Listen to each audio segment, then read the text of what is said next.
not oblivious to that. And so my point is this. So where there are human This is rights... what worries me when you say we have responsibilities. Yeah, fair enough. That's a tough word. Only because... You're not in favor of us Only being the because- policeman of the world. No, I'm not. But I am in favor of certain hotspots where there could be a domino effect where it actually could affect national security of the United States. And you say, give me an example. I can't right off the top of my head. That turned out to be a big mistake. Yeah, well, yeah. We fought that war based on the domino theory. And to really save the French pride, if you will, the former colonizer. We could have, in fact, there were some of us. It was a wonderful series, the Vietnam documentary. But although I have a very good friend, her name is Thuy Lo. Actually, she ran for good Republican, ran for Congress in 2016. Actually, when the president was running, and she's Vietnamese American. She was one of, you remember that iconic scene of the helicopter where the folk are jumping on the plane. She was on one of those helicopters and came to the United States. We abandoned those people. That's right, we did, and that was and the so-called peace with honor was not good. It was not good, and we don't want to repeat that. It took us 25 years to forget that lesson. It certainly did. It's right. It sure did. It wasn't until the Gulf War, the first Gulf War. Right. There's an example. We went to war to save Kuwait's bacon. Yeah. We had no alliance with them, nothing. And so, for what reason?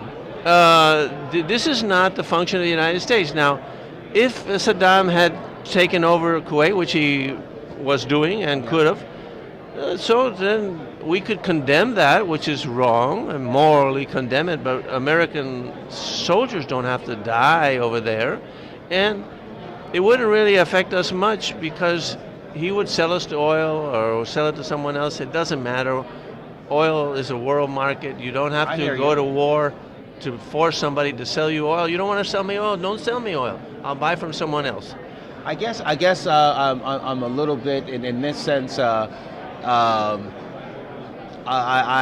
Here's where my nuances go, because I hear what you're saying, and the rationale that George H.W. Bush rather had was that he said this will not stand. It was essentially there's a bully in the neighborhood, and he is impacting the sovereignty of another nation. And I agree with the principle that we've discussed.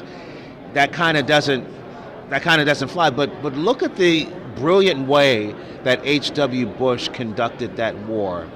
He went around the country and got buy-in, and that's the operative word, buy-in.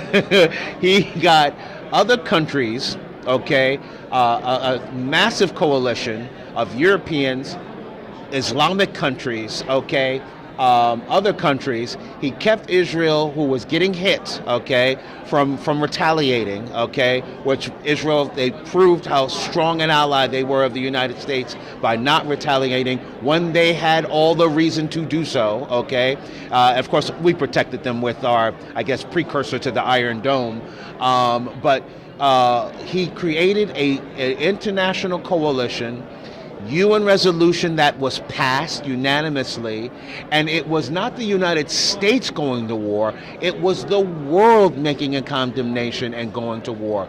And when he wiped out, when he gave a specific objective, said, this is what you committed, you cross this line, you're going to get hit. They crossed this line, we hit them, they went back across the line, and we retreated. Now, of course, my friends among the neocon community would say, well, that was the mistake. We shouldn't have retreated. We should have gone all the way to back. Nah, I don't know about that. I kind of like that type of intervention, even though it is a little bit of a nuance from my principle, or the principle that we've discussed. I kind of like that. It was a good roadmap for how we should conduct particular interventions, because we should not let. I mean, look. And this I was going to get into. You had the horrific genocide that took place in Rwanda. 800,000 human beings slaughtered to death.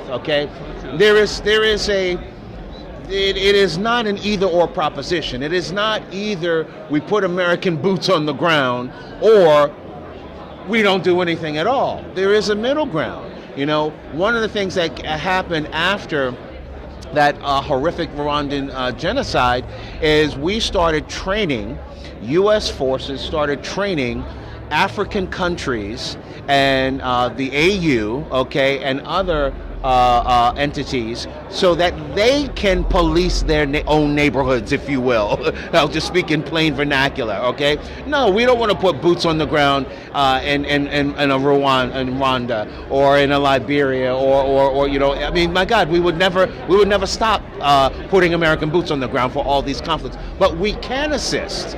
We can assist allies in those regions to be responsible big brothers.